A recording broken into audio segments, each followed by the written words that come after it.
Noël. Le mot me brûle la langue comme un flocon de verre. Je marche dans la neige avec cette colère ancienne qui ne fond jamais. Les rues scintillent, les vitrines chantent. Les gens sourient comme s'ils avaient reçu un mode d'emploi du bonheur.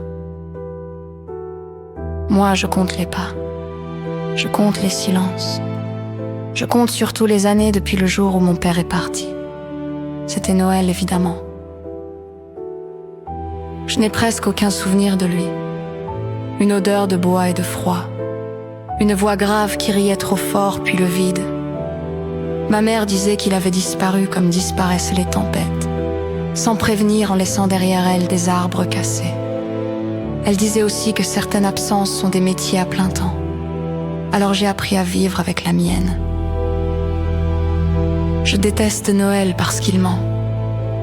Il promet le retour, la chaleur, les bras qui se referment, il ne tient jamais parole. Je travaille aujourd'hui au centre de distribution de la ville ironique. Oui, je trie des colis pour des enfants qui croient encore que quelqu'un veille sur eux. J'empile les espoirs sous du papier brillant. Mes mains sont rapides. Mon cœur ailleurs. C'est là que tout déraille. Les lumières vacillent, les écrans s'éteignent. Un souffle glacé traverse l'entrepôt, pas le froid ordinaire, non. Un froid ancien, organisé, presque intelligent, quelqu'un crie que Noël est en danger. Je lève les yeux au ciel, Noël est toujours en danger, mais il s'en sort très bien sans moi. Puis ils viennent me chercher. Des gens étranges, trop petits ou trop silencieux, aux yeux clairs comme la banquise. Ils connaissent mon nom, ils savent ce que je n'ai jamais dit à personne. Ils disent que le Père Noël disparaît. Que sans lui, la nuit du 24 ne se lèvera pas. Que le monde restera coincé dans un hiver sans matin. Je ris un rire sec. Le Père Noël n'existe pas. Il ne rit pas.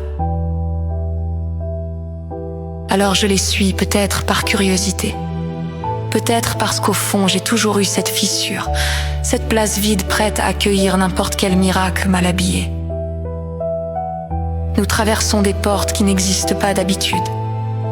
La neige devient un langage, le ciel se rapproche, le pôle Nord n'est pas une carte postale, c'est une cathédrale de glace qui respire encore. Tout est fatigué. Les horloges ralentissent, les reines ne chantent plus. On me conduit jusqu'à une salle immense creusée dans la nuit. Il est là, allongé immobile. Un vieil homme à la barbe blanche, oui, mais pas seulement.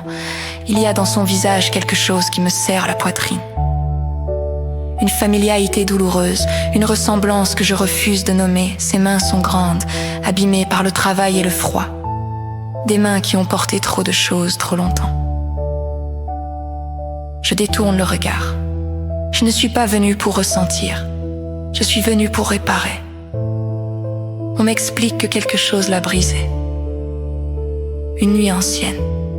Une promesse non tenue. Que la magie de Noël tient à un fil et que ce fil passe par moi. Que je suis la seule à pouvoir le ramener.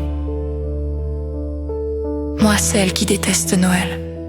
Moi, celle qu'un père a laissé derrière lui un 24 décembre. Je m'approche quand même, je lui parle, sans savoir pourquoi je lui parle comme on parle à un étranger dans un train. Je lui dis ma colère, mon dégoût des fêtes, ma haine des pères absents et des mensonges sucrés. Je lui dis que Noël n'est pas un cadeau, mais une cicatrice qui revient chaque année.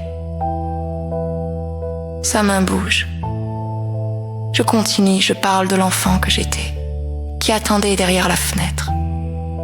De la nuit qui n'a jamais fini, de ma mère qui souriait trop fort pour ne pas pleurer. Je parle sans filtre, sans politesse, sans magie. Et quelque chose se fissure. Il ouvre les yeux. Ils sont rouges de fatigue et de regret. Il me regarde comme si j'étais une réponse arrivée trop tard. Il murmure mon prénom avec une douceur qui me met en colère. Il tend la main vers moi, puis s'arrête. Comme s'il n'en avait pas le droit. Je ne comprends pas encore, pas complètement. mais je comprends assez. La vérité me frappe comme un vent polaire. Noël m'a toujours fait mal parce qu'il portait son visage. Je ne dis rien. Je prends sa main quand même. La salle respire à nouveau, les horloges repartent, la neige recommence à tomber comme une bénédiction maladroite. Le Père Noël se redresse, plus fragile qu'une légende ne devrait l'être. Il me dit pardon sans le dire. Il me dit qu'il a cru bien faire, qu'il a voulu sauver le monde et qu'il a perdu sa fille en chemin. Je ne sais pas si je pardonne. Pas encore, mais je reste. Cette nuit-là, je sauve Noël. Pas avec des reines ou des cloches. Je le sauve en restant debout face à ce qui m'a manqué. En acceptant que la magie n'est pas un mensonge, juste une responsabilité mal portée. Je ne célèbre toujours pas Noël, mais désormais, je le comprends. Et parfois, comprendre suffit pour que l'hiver recule d'un pas.